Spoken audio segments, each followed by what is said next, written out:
How to adjust pitch on Star Maker Karaoke app. Adjusting pitch on Star Maker Karaoke app is very easy. You just need to follow some steps. First of all, make sure you've downloaded the Star Maker Karaoke app onto your device and you're logged in.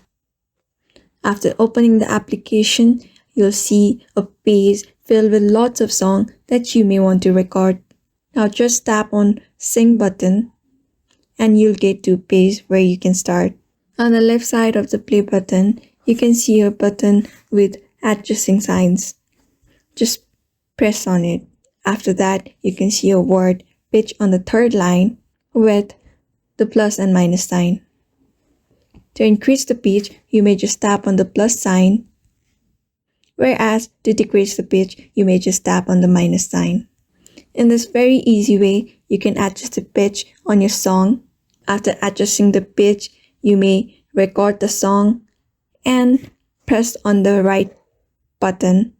After pressing on it, your song will be recorded. You may post the song you like.